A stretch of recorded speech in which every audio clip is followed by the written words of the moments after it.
মেহেরপুরে মালিকানা জমি অন্যত্র বিক্রি নিয়ে তর্ক বিতর্কের জের ধরে প্রতিপক্ষের হামলায় এক নারীসহ ৩ জনকে কুপিয়ে জখম করার ঘটনা ঘটেছে।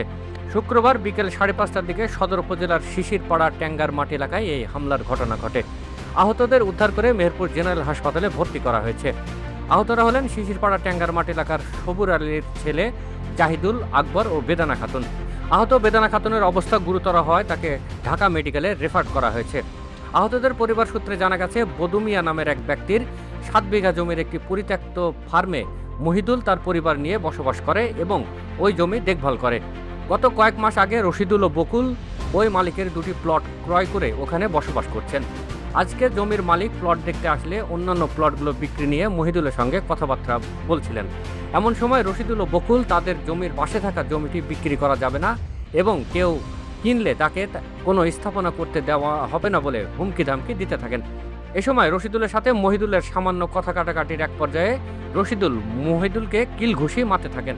পরে মহিদুল ঘটনাটি তার আত্মীয় জাহিদুল ও আকবরকে জানালে তারা মারধরের বিষয়টি রশিদুল ও বকুলের কাছে জানতে চাইলে বাগবিতণ্ডার এক পর্যায়ে দেশীয় অস্ত্র, দা, কুড়াল, শাবল ও লাঠি দিয়ে রশিদুল, বকুল, হৃদয়, হাবিব, মুন্না ও হাসান তাদের উপর চড়াও হয় এবং জাহিদুল, আকবর ও বেদানাকে কুপিয়ে জখম করে। পরে রক্তাক্ত অবস্থায় তাদের উদ্ধার করে মেহেরপুর জেনারেল হাসপাতালে নেওয়া হয়। আহত জাহিদুল ও আকবর বর্তমানে হাসপাতালে চিকিৎসাধীন রয়েছেন এবং বেদানার অবস্থা গুরুতর হয় তাকে ঢাকা মেডিকেলে রেফার করা হয়েছে। হাসপাতালে কর্তব্যরত চিকিৎসক ডাক্তার ফারুক হোসেন জানান, আহতদের শরীরে ধারালো অস্ত্রের আঘাত রয়েছে, তাদের প্রয়োজনীয় চিকিৎসা দেওয়া হচ্ছে। জাহিদুলের মাথায় 14টি সেলাই দেওয়া হয়েছে এবং তার বাম হাত ভেঙে গেছে। আকবরের মাথায় 8টি সেলাই হয়েছে এবং বেদানার মাথায় 22টি সেলাই দেওয়া হয়েছে। তাকে উন্নত চিকিৎসার জন্য ঢাকা মেডিকেলে রেফার করা হয়েছে। ঘটনা জানতে অভিযুক্ত বকুলের মুঠোফোনে যোগাযোগ করা হলে তিনি ফোন রিসিভ করেননি। এ বিষয়ে মেহেরপুর সদর থানার ভারপ্রাপ্ত কর্মকর্তা হুমায়ুন কবির জানান, খবর পেয়ে ঘটনাস্থলে পুলিশ পাঠানো হয়েছে। পরিবারের পক্ষ থেকে এখনও লিখিত কোনো অভিযোগ পাওয়া যায়নি। অভিযোগ প্রাপ্তি সাপেক্ষে প্রয়োজনীয় আইনগত ব্যবস্থা গ্রহণ করা হবে। আমার নাম তাহিয়া। আর মারামারি হয়েছে, মানে মেরেছে আমার মামাকে, 2 মামাকে, আমার মাকে মারামারি হয়েছে ওই আমাদের বাড়ির পাশে ওদের সাথে। রশিদুল, বকুল, হৃদয়, হাবিব, তারপরে মুন্না, হাসান, এগুলো। কি কারণে মারল? সেজন্য বলছে ওই যে জমি, ওই ওরা যে জমিটা কিনেছে মূলত সেই জমিটার বিষয়ে আমার আব্বা থাকে, মানে আমার আব্বা ওই জমিওয়ালার সাথে থাকে। জমিওয়ালার যত দায় দায়িত্ব সব আমার আব্বার হাতে দিয়েছে ফার্মটা। এবার ওই ফার্মটা জমি আমার আব্বা বিক্রি করে দেয়, আমার আব্বার হাতে বিক্রি হয়।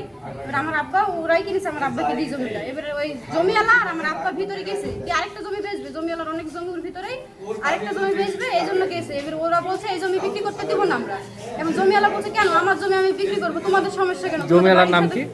জমিওয়ালার নাম বুধু। বুধু। এবার ওই জমিওয়ালাকে বলছে আমাদের জমির পাশে জমি বিক্রি করতে দিব না। জমি দিয়ে জমিওয়ালা বলছে কেন আমার জমি আমরা বিক্রি করবো, তুমি বিক্রি করতে দিবা না কিসের জন্য?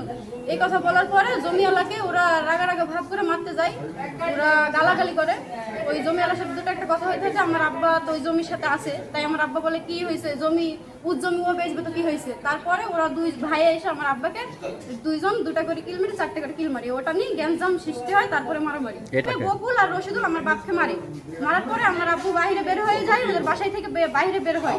তারপরে বাইরে এসে গ্যাঞ্জাম সৃষ্টি হচ্ছে ভিতরে। তারপরে আমার মামারা দেখতে গেছে যে কি নিয়ে গ্যাঞ্জামটা হচ্ছে। আমার মামারা গেছে, আমার মামাদের ধরে মারামারি। আপনার মামার নাম কি?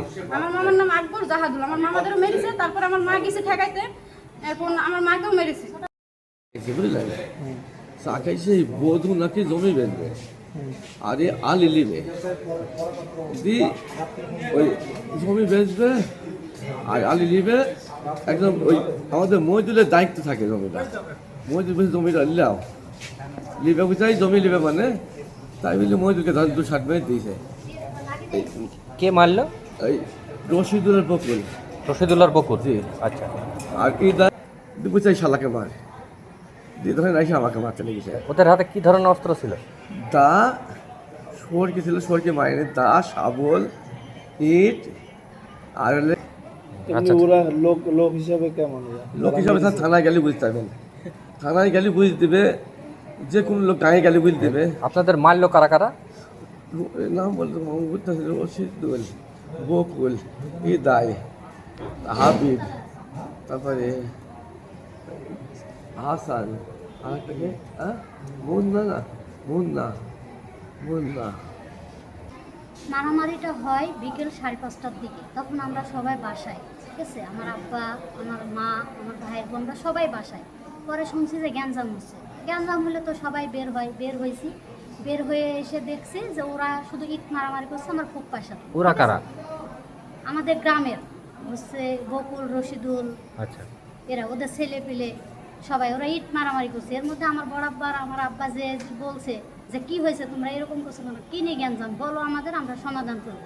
এটা বলে সামনে গেছে আর ওরা লাঠি ভালা নিয়ে এসে আমার বড় আব্বাকে, আমার আব্বাকে, আমার ছোট আব্বাকে মেরেছে। আমার ফুপুকে হাত কুড়াল দিয়ে মেরেছে, মাথার মগজ বের হয়ে গেছে। ওরা এইগুলা হয়েছে, হওয়ার পর ওরা ভিতরে চলে যায়, ইট মারামারি করছে। আর ওরা সবসময় মারামারি করে, ওদের কাছে ওদের ঘরে সবসময় অস্ত্র থাকে মারামারি করার জন্য। ওরা পাশের গ্রামে থাকতো, আমাদের গ্রামের বাসিন্দা না। ওরা 3 মাস আগে আমাদের গ্রামে চলে আসতে মারামারি করে। ওই গ্রামেও এরকম মারামারি করছে। পরে কেস মামলা হওয়ার পর ওই গ্রামের মানুষ ওদের উঠায়া দিয়েছে আমাদের গ্রামে। আমাদের গ্রামে এসেও ওরা এরকমই মারামারি করে, কারণ ওদের হচ্ছে অভ্যাসই মারামারি করা। ওদের বদ মেজাজ, রুক্ষ মেজাজ, ওরা কাজ কাম করে না, সারাদিন বাসায় বসে থাকে। আর কীভাবে কার সাথে মারামারি করবে, কোন অস্ত্র দিয়ে মারামারি করবে, সেগুলো নিয়ে পরিকল্পনা করে। মারামারি করে এই জন্যই ওদের পুলিশ, দারোগা, এসপি, ডিসি সবাই ওদের পকেটে থাকে। ওরা বলে, ওরা কাউকে দেখে ভয় পায় না। ওরা বলে আমরা একটা মানুষকে মার্ডার করে ফেলবো, তাও আমাদের কেউ কিছু করতে পারবে না, কারণ আমাদের হাত অনেক শক্তিশালী। আমরা শক্তিশালী লোকের সাথে উঠা বসা করি। ওরা শুধু ক্ষমতা দেখায়, ক্ষমতা দেখে মানুষের সাথে মারামারি করে।